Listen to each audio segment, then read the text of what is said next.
¿Tenés? El de los espirales. El de los espirales. ¿El que te lo da la pena? Vamos a terminar con este, vamos a comenzar ahí. Estamos en la... ¿Vamos a pasar? Estamos en la segunda hoja, vamos a hacer un breve repaso de lo que es la primera parte. Habíamos visto de formas de cómo resolver los problemas y te invito a que estemos orando, pidiéndole al Señor que realmente nos acompañe en este estudio, que realmente podamos terminarlo y poder aprender las cosas, las herramientas que necesitamos para poder solucionar los problemas, ¿no? A veces tenemos tantas opciones en el mundo para hacer y solucionar problemas y a veces recurrimos al último labón, que es el Señor. Cuando Dios le habla al pueblo de Israel, habla de que siempre confió en Egipto, que cuando necesitó fuerza para enfrentar a sus enemigos, estaban confiando en el pasado, en el Egipto que los podía ayudar. También habla de que en algún momento confiaron en Asiria como una nación aliada que les podía ayudar, y el Señor siempre le reclamó esto: te apoyas en el brazo, te apoyas en persona, te apoyas en nación y no te apoyas en mí. Y tal vez eso es lo que el Señor nos está reclamando a nosotros, que realmente cuando tengamos una situación complicada, conflictiva, ya sea intrafamiliar, afuera de la familia, con mi jefe, con mis compañeros, con mis vecinos, con las personas que sean, porque el ser humano es un ser complicado, ¿sí? Si no fuera así, el Señor Jesús no hubiera venido a la tierra a morir por cada uno de nosotros y a darnos una perspectiva de vida, una eternidad distinta. Entonces, si somos tan complicados, como decía Santiago, ¿de dónde vienen las guerras, los problemas? Del corazón viene, de la persona. Entonces, ¿cómo no va el Señor a dejarnos un manual para que nosotros podamos solucionar los conflictos y sepamos cómo enfrentar las situaciones difíciles? Vamos a orar, le vamos a pedir al Señor que nos ayude. Padre, te damos gracias por este día, por darnos de tu bendición, porque nos permites estar aquí. Y Señor, te rogamos por tu iglesia, Señor, para que tú nos levantes, nos despiertes y realmente podamos volver, Señor, a las bases, al principio, Señor, de tu palabra, de servirte y tener nuestras vidas enfocadas, Señor, hacia tu propósito, hacia tu verdad. Ayúdanos que tanto estando presentes como aquellos que no han podido venir, tú estés hablando en nuestra mente, en nuestro corazón, y también, Padre, brindes herramientas que nos van a servir para nuestras propias vidas, porque tu palabra justamente es eso, es la espada de doble filo que tiene un propósito, Señor, para prepararnos a cada uno de nosotros. Bendice este tiempo y te lo pedimos en el nombre de Cristo Jesús. Amén, Señor. Bien, vamos a hacer un breve repaso de lo que estuvimos viendo la otra vez, la primera hoja, ¿sí? Mientras yo veo que acá mi secretaria está trabajando. ¿Hasta igual? Tranquila. Bueno, dice así: al aconsejar el otro día habíamos visto que debemos recordar que la causa de la depresión y de todos los problemas, según este libro que vimos la otra vez, que he capacitado para aconsejar, tiene que ver justamente con un proceso cíclico, que ustedes lo tienen ahí también en su dibujito. ¿Sí? En un resumen que vamos a hacer de la clase pasada para volver a introducir el movimiento cíclico, según ahí el apartado que vimos de Romanos 6:19, dice: hablo como humano de vuestra humana debilidad, y dice que así como para iniquidad presentate vuestros miembros para servir la inmundicia y a la iniquidad, ahora para justa santificación presentad vuestros miembros para servir a la justicia. Y si ustedes prestan atención a la espiral que ustedes tienen allí, se van a dar cuenta que los problemas, cuando no son solucionados de una manera bíblica, tienden a agrandarse y a ser problemáticos.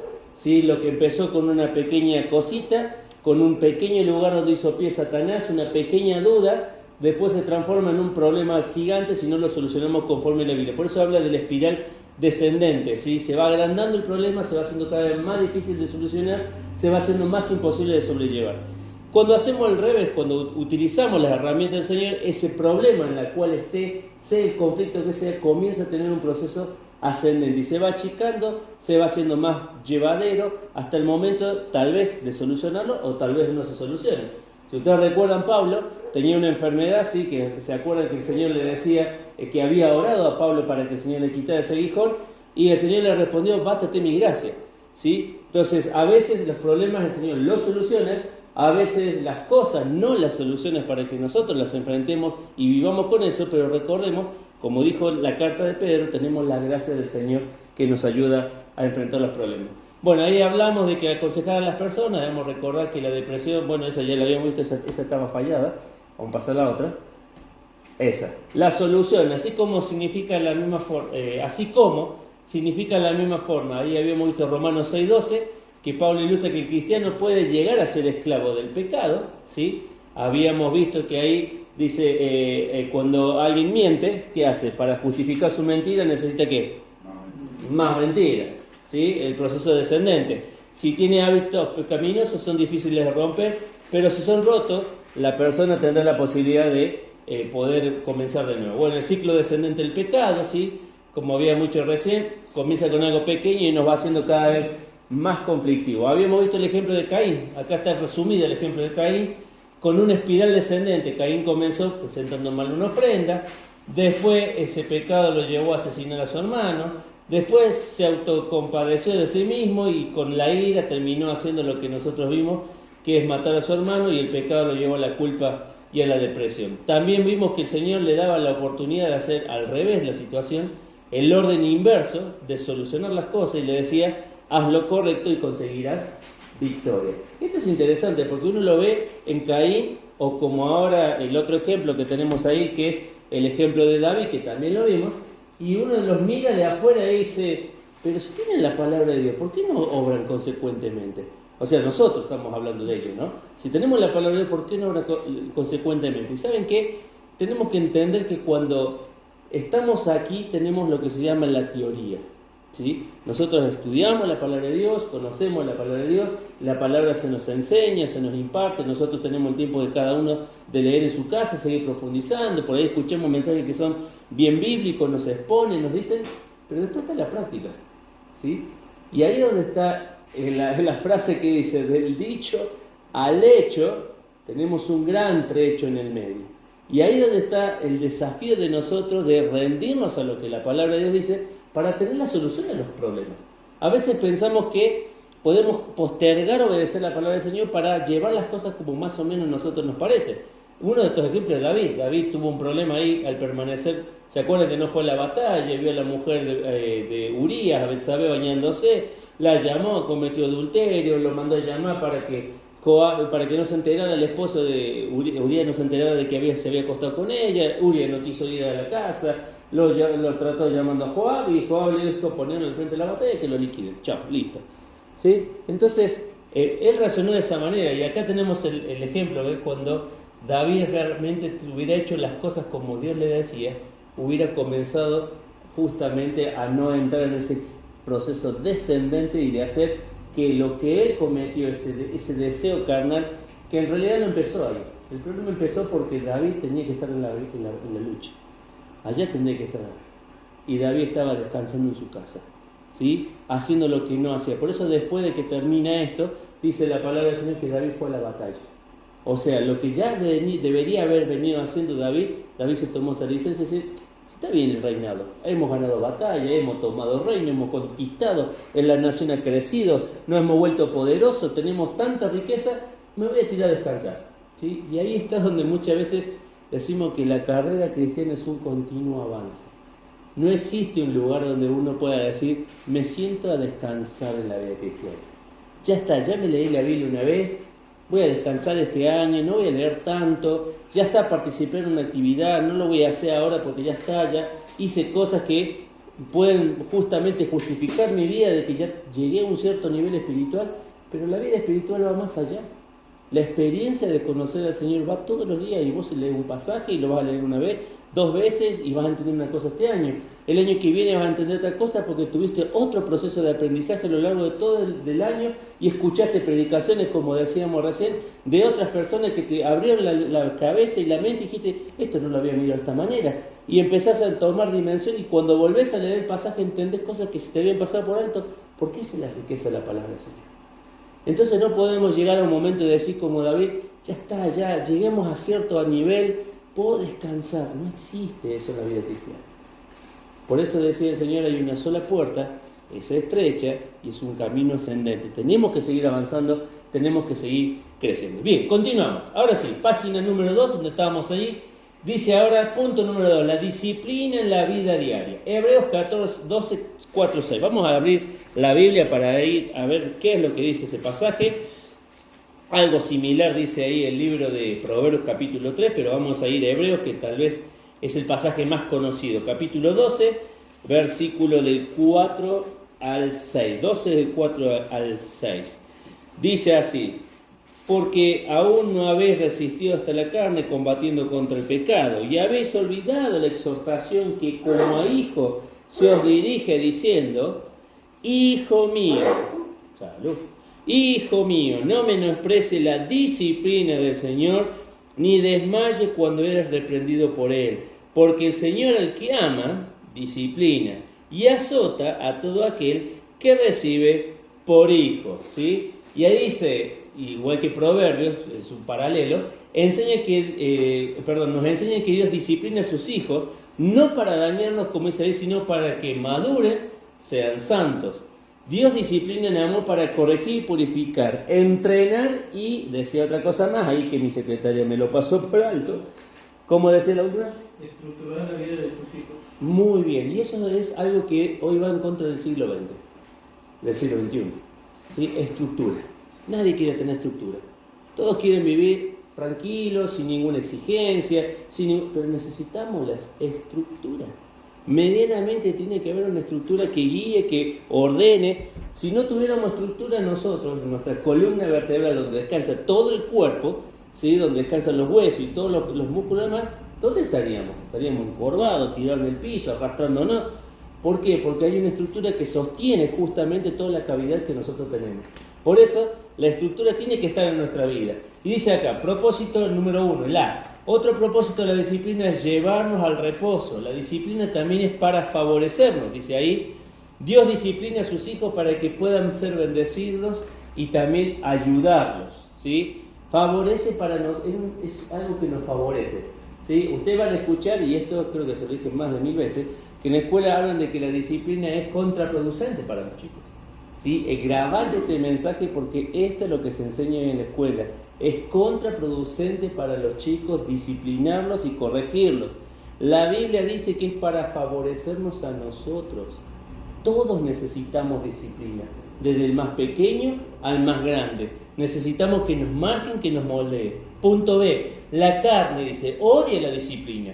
Muchos contrastan la moralidad bíblica y la vida disciplinada en contra del placer. Ellos asocian que la disciplina es un fastidio, o con fastidio, dice. El placer es temporal y pasajero, mientras una vida orientada a la Biblia trae un profundo estado de placer y se sostiene por más tiempo y es una vida más saludable, ¿sí? Mientras el mundo nos ofrece las cosas rápidas, ¿sí? Y esto por ahí se puede ver en esto de inducir a los chicos a la relación, ¿cómo se dice? La relación temprana, ¿sí? Entre el hombre y la mujer a partir de los 10, 11 años, ¿sí? Mientras se le incita a los chicos eso como algo que necesitan para poder vivir, Dios dice, si esperas, realmente va a ser verdaderamente saludable, ¿sí? Si esperas, va a ser realmente de bendición. Por eso incluso en los bienes, habla Dios que cuando a veces tomamos bienes de una manera que no corresponde, al final dice, no van a ser bendecidos. Van a ser bendecidos cuando los tomamos conforme al modelo de Dios y esperamos en el Señor. Le pasó a Abraham, ¿se acuerdan cuando tuvo que tener hijos? Que no podía tener hijos y se hacía viejo. Y que dijo, bueno, le voy a ayudar a Dios. Y vamos a tener un hijo con la esclava. Y yo lo voy a recibir y va a ser como si fuera mi hijo. Y después esa nación se transformó siendo enemiga de la nación que tenía la promesa del Señor. Y fueron una lucha constante. Entonces, hay veces que no nos damos cuenta que lo que nos ofrece el Señor siempre es más perdurable y siempre es más placentero y más satisfactorio que lo que nos ofrece el mundo. Punto 3, el C, el argumento. La disciplina es limitadora. No, es exactamente lo opuesto. ¿Por qué? Hay dos razones ahí. Pone un ejemplo. El tren es libre de correr más rápido y más fácilmente cuando está limitado a las vías. Sacarle las vías al tren y me va a decir si corre el tren. Necesita las vías, ¿para qué? Para poder andar y movilizarse. Necesita justamente dónde está, enmarcarse en algo. El músico, ¿dónde están los músicos? El músico dice que se limita a sí mismo a las leyes de la música y la armonía, toca más libremente que uno que, en nombre de la libertad, no lo considera. Yo me acuerdo, uno de los años que estábamos en la escuela de música en el conservatorio en Córdoba, teníamos un profesor de batería. Yo lo miraba mucho el profe de batería porque cuando yo quise entrar a la música, quería entrar a tocar batería. Y cuando llegué a mi casa con toda esa onda de que quería batería, Me dijeron, no hay plata para batería, tenemos un piano, si querés tocar, está el piano. Entonces, fuimos directamente al piano y la verdad que me gustó. Menos mal que había un piano, porque si lo hubiera agarrado como batería hubiera tenido cualquier cosa. Pero miraba mucho el profe de batería, que no me acuerdo el nombre, pero una vuelta en una muestra de estas que se hacen por el tema de la Semana del Arte y todo lo demás, él estaba mostrando una composición que él hizo, ¿sí? E hizo una composición para piano. Yo digo, qué raro, el profe de batería hizo una composición para piano. Y se llamaba, nunca me olvidé esto, se llamaba Reactores Nucleares, ¿sí? Donde en nombre de la libertad tocaba el piano, con los codos así tocaba el piano, nunca así, siempre era así, así, con los pedales abajo, así y así. Yo miraba, ¿qué está tocando? Porque no entendía nada que estaba tocando, pero se escuchaba, viste, que iba y venía. Y cuando terminé de tocar, nos va a mostrar la partitura, y ahora la partitura así, nada escrito de forma tradicional, todo con imágenes de que iban y venían, así como los hospitales, viste, que te da el bip, bip, el corazón que te va marcando. Bueno, una cosa así, no se entendía nada. Bueno, y muchas veces en nombre de la libertad, de que tenemos que tener formas y lo demás, hacemos un montón de cosas que después nos cierran, no cuadran y no gustan a nadie. ¿Por qué? Porque no vamos a lo que dice la Biblia. Punto 3 dice que quebranta la ley, es el que sufre. La ley de la gravedad, si uno la quebranta, ¿qué pasa? Tirate de acá del piso, a ver si, de acá del techo nomás a ver si podés volar. La ley de gravedad, si la quebrantas, te vas a golpear.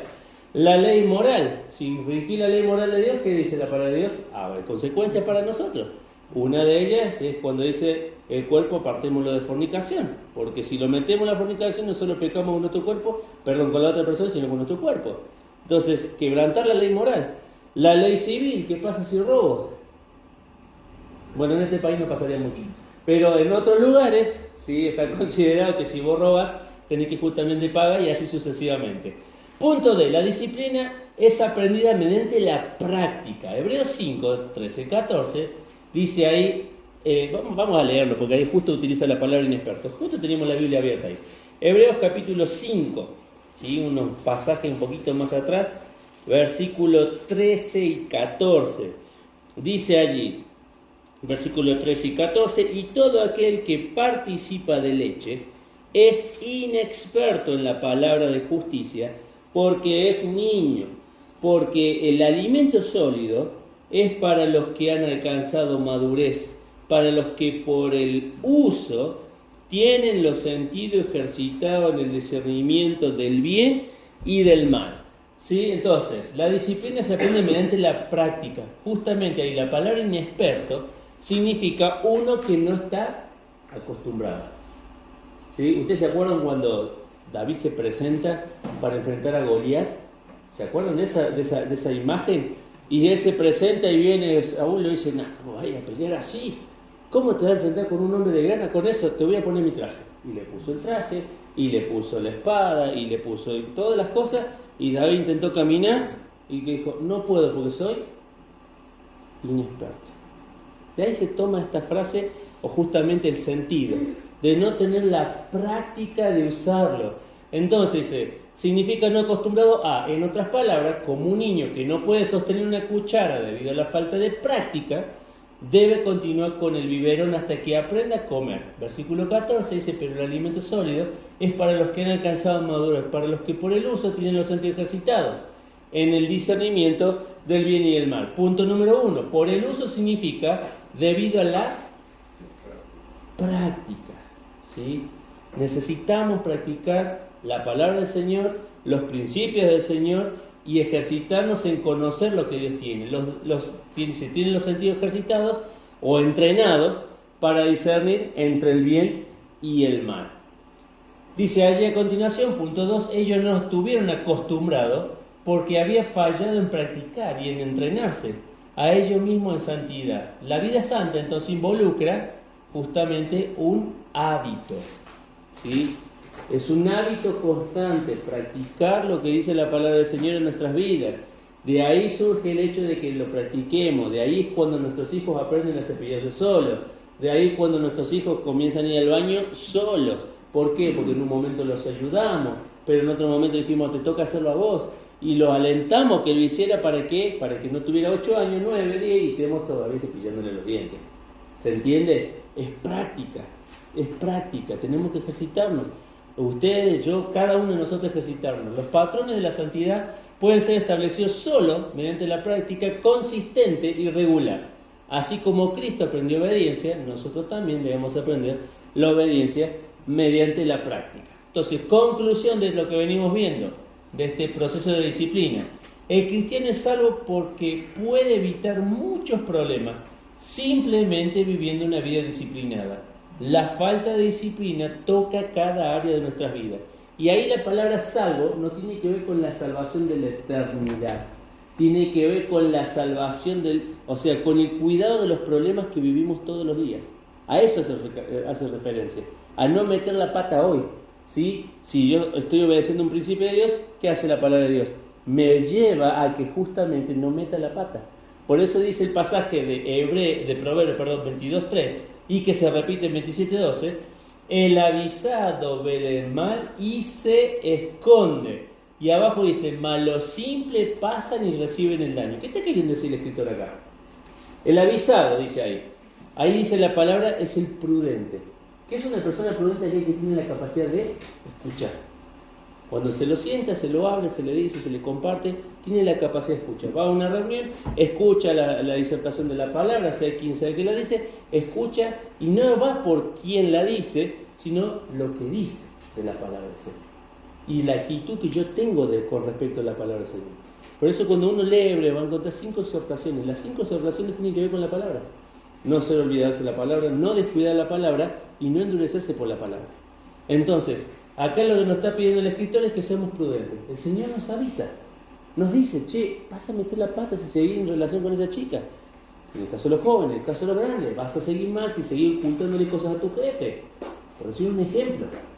Cada vez que la Biblia nos habla y nos exhorta a nosotros, nos está avisando. Sé prudente, no metas la pata. Dice ahí, el avisado ve el mal y se esconde. Ahí que dice evitar o guardarse.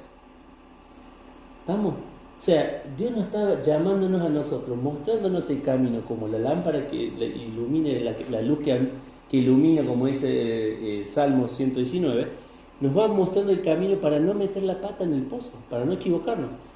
Dice ahí, se esconde, bueno, evitar guardar, malo simple pasan y reciben el daño. La palabra simple, petit, ¿sí? No de petizo, ¿sí? Significa una persona seducible, perdonen la frase, pero lo dice en la original, un tonto.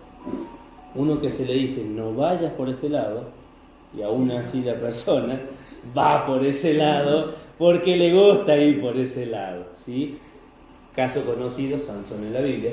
¿Se acuerdan cuando los padres dicen, habiendo tantas mujeres en Israel, ¿por qué vas a buscar una de las filisteas? No importa, a mí me gusta esta. Me la eligen a mí y me la traen para que yo me case con ella. ¿Se entiende? Él siguió adelante a pesar de las advertencias que se le dio. Bueno, ¿qué significa madurez? No es haberlo vivido, sino haberlo evitado. ¿Sí? A veces pensamos, yo tengo mucha experiencia, metí muchas patas en mi vida, pero la madurez no tiene que ver con eso. Tiene que ver con evitar meter la pata, evitar hacer las cosas mal, hacer las cosas bien como el Señor nos está pidiendo que hagamos. Punto número 3. Sí, ahí dice, modelando. La tercera cosa que necesitamos para la disciplina, los modelos, ¿sí? Modelos.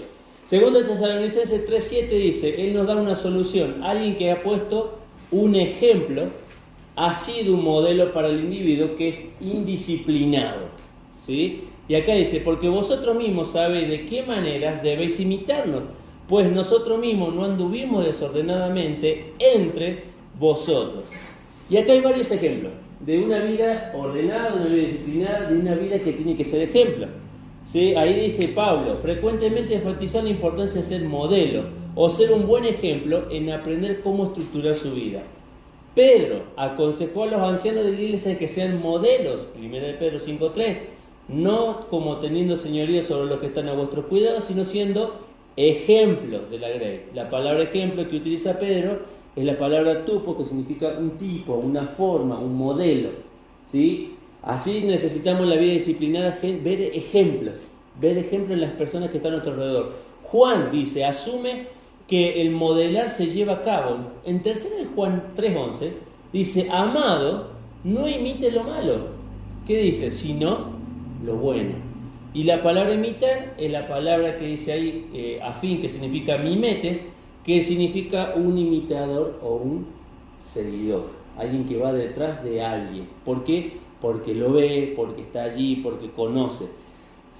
Timoteo también, el punto D, dice 1 Timoteo 4:12, le dice: ninguno tenga en poco tu juventud, sino sé ¿qué dice? Sé ejemplo de los creyentes en palabra, conducta, amor, espíritu, fe, pureza. Deberíamos estar, dice, más interesados en ser que en hacer. ¿Sí? Mucho de lo que vimos este fin de semana, si bien nos motiva a hacer, primero tenemos que ser. Primero tengo que estar con ese Dios. Primero tengo que aprender. Primero me tengo que dejar modelar.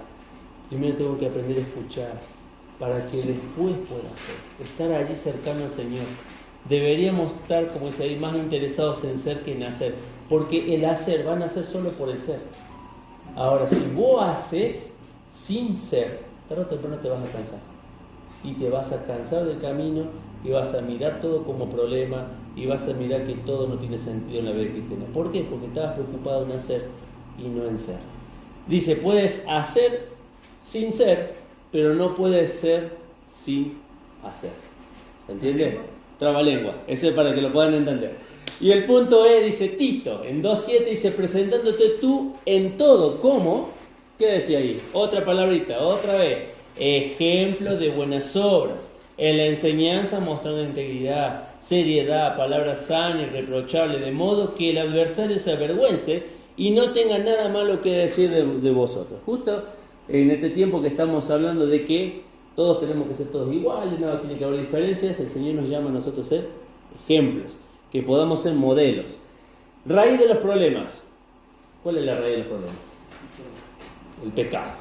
El pecado trajo consigo la reversión del gobierno de Dios sobre la naturaleza, por lo que la tierra consiguió dominio sobre el hombre. La tierra empezó a luchar contra él, produjo cardos, espinos. La actividad del hombre ya no era hacer más de cuidar el huerto, sino que ahora, con el sudor de su frente, ahora le era necesario luchar contra la tierra a fin de arrebatarle su subsistencia.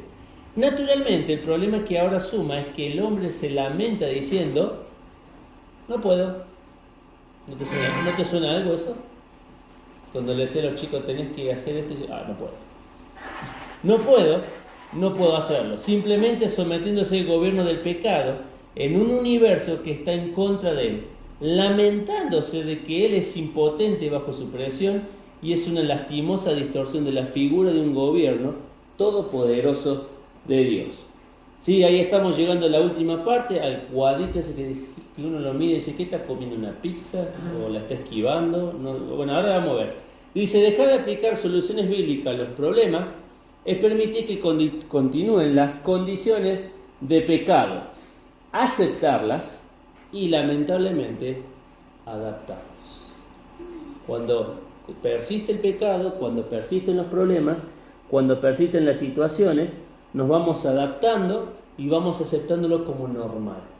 Por algo la iglesia de Corintios reprendía por Pablo, le dice, ¿por qué toleraban a la persona que estaba en pecado? Porque se habían empezado a adaptar como normal que esa persona que estaba conviviendo con la señora pasara en la iglesia. Era como algo que tenía que pasar y no es normal. Incluso a veces hablamos y escuchamos, que lo dije el otro día, que hoy se está aceptando mucho el hecho de que la juventud se ponga de novio con alguien que es inconverso, se está aceptando como algo normal. No es normal. Tampoco es normal que una persona se junte y diga, bueno, vamos primero a convivir y después vemos si nos casamos. No es normal. Nos estamos acostumbrando a lo que el mundo ofrece como alternativa de vida. Pero nosotros como cristianos tenemos que vivir lo que dice la palabra. A ellas, de lo contrario, al mandato de Dios. Y el concepto de adaptación al pecado es antibíblico. Vamos a ver 3 ejemplos. En el libro de Josué. Libro de Josué.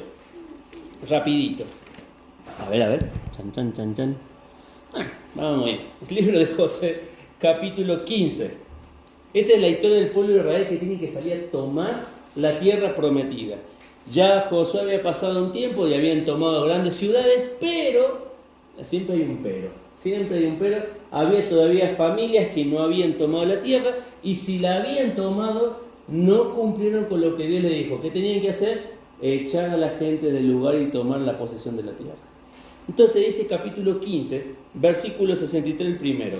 Uno de los ejemplos. Más los jebuseos que habitaban en Jerusalén, los hijos de Judá no pudieron arrojarlos, quiere decir no los pudieron echar.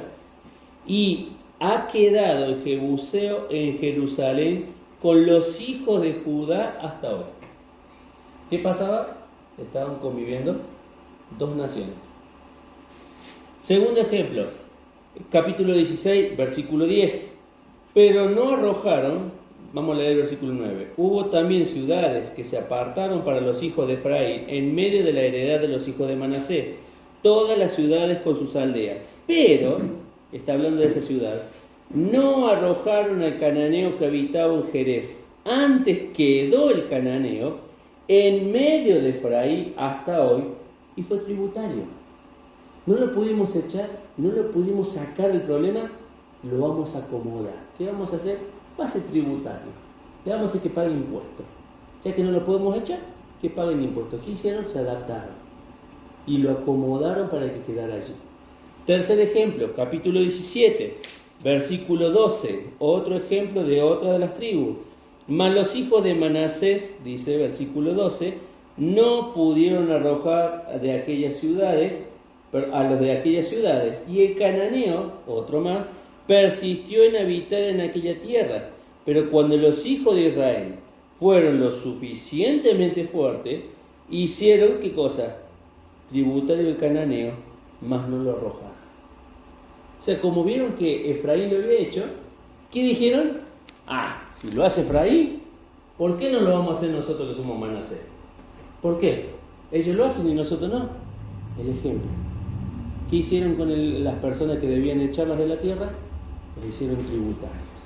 Se adaptaron al problema y dijeron lo vamos a tener en medio de nosotros. 4 métodos de afrontar el problema. Ustedes si ven ahí, cada uno tiene un dibujito. La P es el problema. 1, 2, 3 y 4. El primero representa al hombre esquivando el problema. Si ustedes se dan cuenta, hace así. Ve el problema y lo pasa por el costado. El segundo representa al hombre siendo desviado.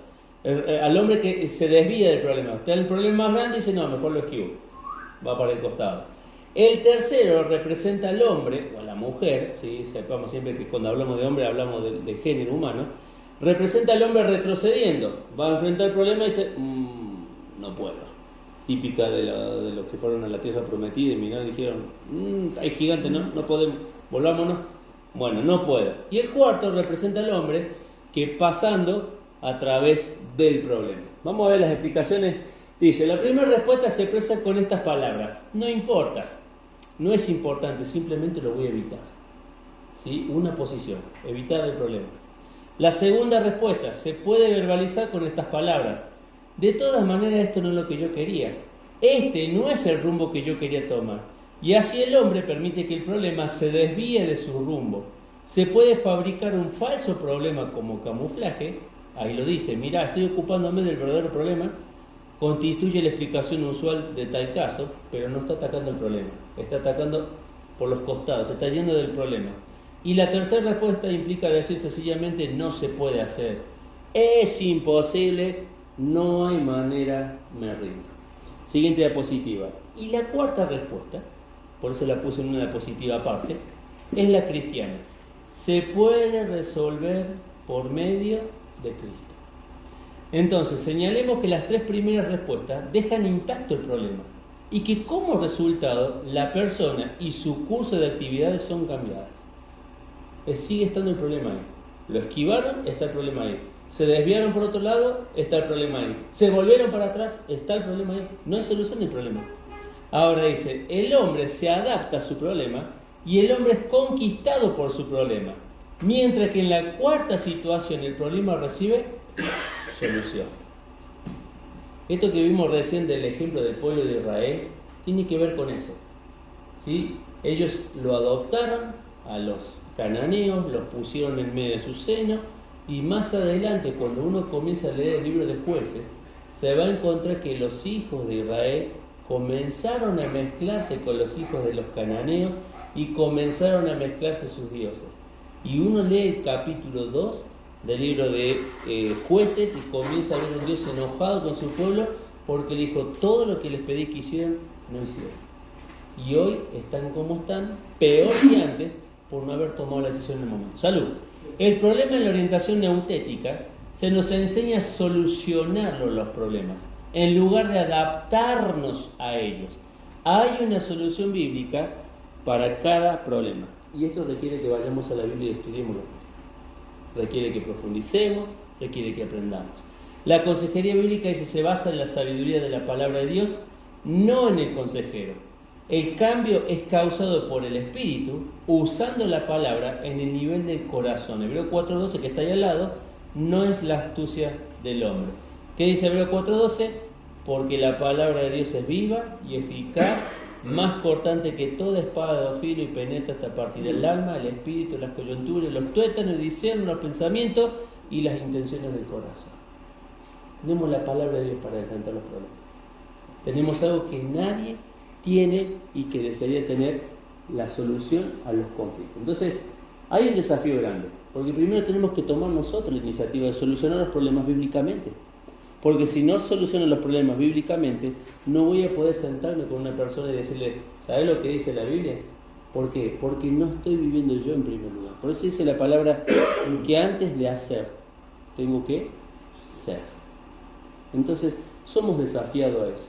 Quiera Dios que esto que hemos visto, que es apenas un simple bosquejo de lo que estamos tratando de que cada uno de nosotros aprendamos, nos sirva como herramienta. Se viene un momento en el cual vamos a enfrentar muchos conflictos, con personas que van a venir nuevas a la iglesia, con sus vidas destruidas, con las cosas que les va a tocar vivir.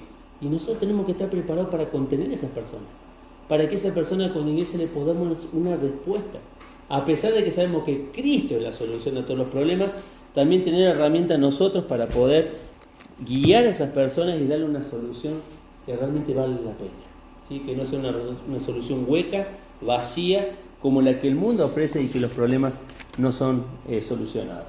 Sí, esa es otra cosa. Vamos a terminar y vamos a orar. Padre, te damos gracias por este día que tú nos das, Señor, por darnos, Señor, tu palabra. Qué precioso es para nosotros, Señor, saber que contamos con algo que el mundo no tiene, que a veces no la valoramos, Señor, que a veces nos enamoramos de tu palabra por un tiempo y a veces la dejamos de lado, Señor, tomando otras alternativas para solucionar nuestros problemas.